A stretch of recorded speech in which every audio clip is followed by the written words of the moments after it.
Hello everybody and welcome to my show. This is Roy Dawson. We're going to do our bronze badge and we're going to get it through Soaring Society of America.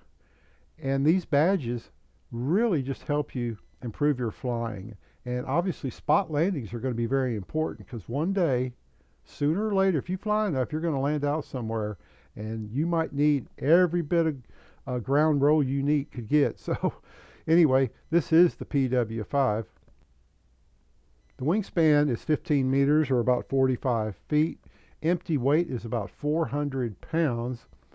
And the airspeeds range anywhere from about 35 to never exceed at 140 miles per hour. For more information about flying gliders, go to ssa.org, Soaring Society of America. Very helpful. We fly at Texas Soaring Association, which is about an hour south of Dallas, Texas, in Midlothian, Texas. We have 3 of these gliders, and they're only $21 an hour to fly. $21, that's it.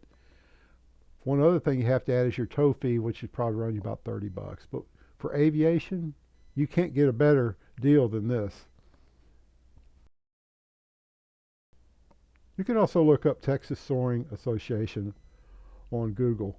Now here's the information I'll be displaying in real time. I use a combination of a GPS data logger and a software product called dashware.net, and it's free from GoPro if you'd like to try it. Alright, this is the information I'll be providing in real time with the glider.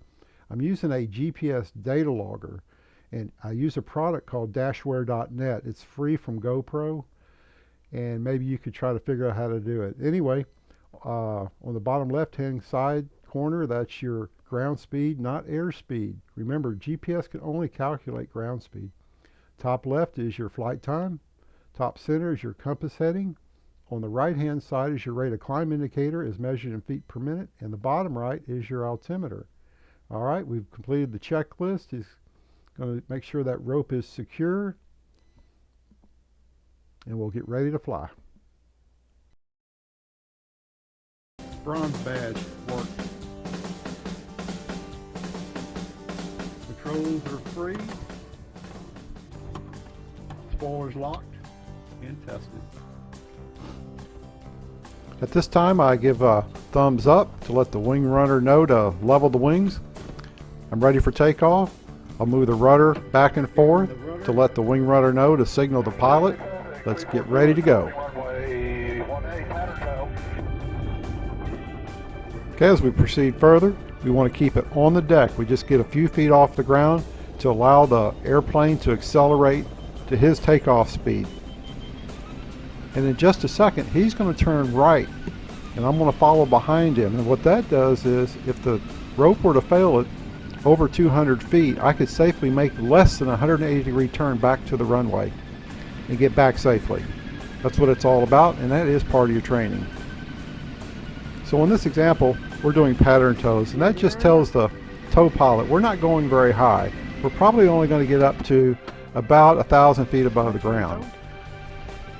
At this point, I'll make a right-hand climbing turn, and the tow plane will make a left-hand descending turn so we can separate as fast as possible. It's all part of your training.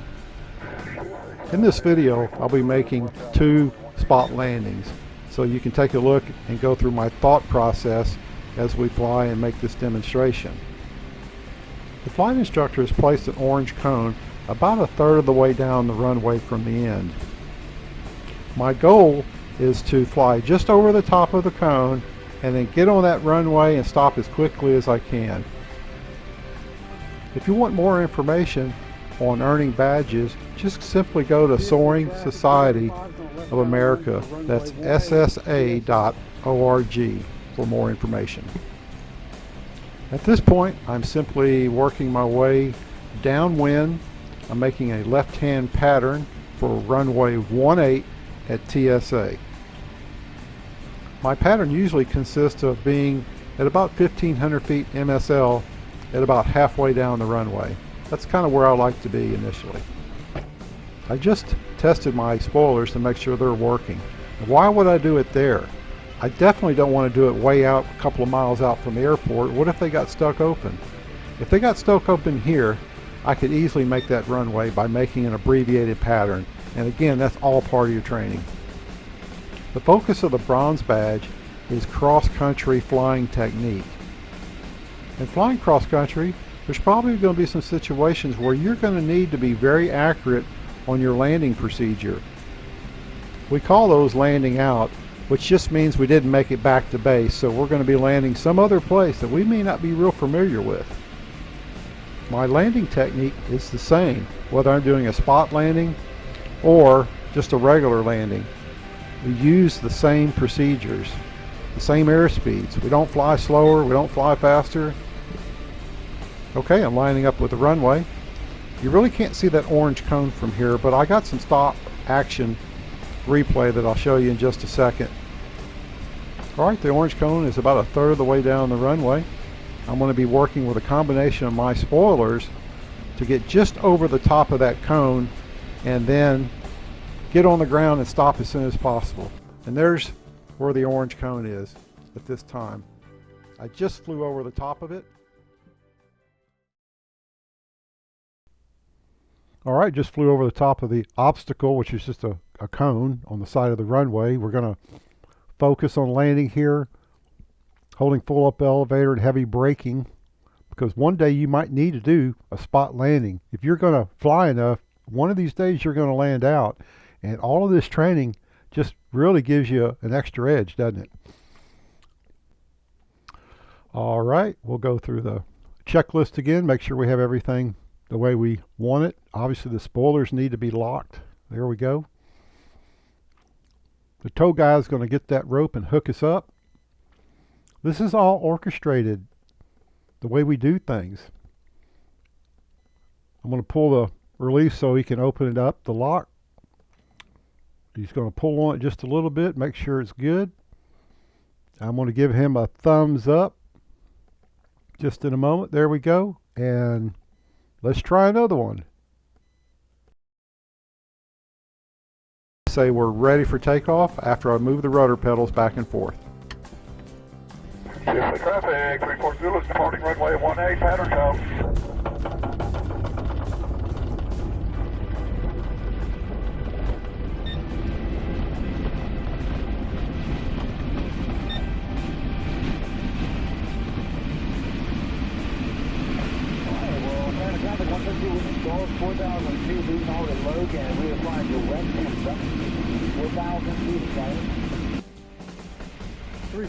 Thanks for the tow.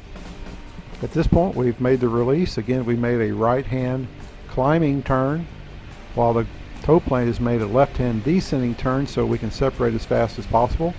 At this point, I'm going to simply line up on the runway. Again, we're simply using a pattern tow, which means we're not going way up there in the sky. At this point, I'm just adjusting my pattern a little bit further out. So at this point, I've got a little extra altitude that I can burn off. Again, I like to be about midfield, 1,500 feet MSL. So just for the fun of it, I'm going to sit here and do a slip and burn off some of that excess altitude. Maybe we can even do a slip.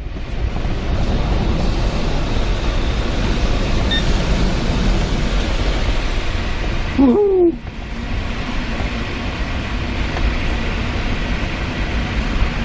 TSA traffic, PW5 on the left downwind for runway 18, TSA traffic.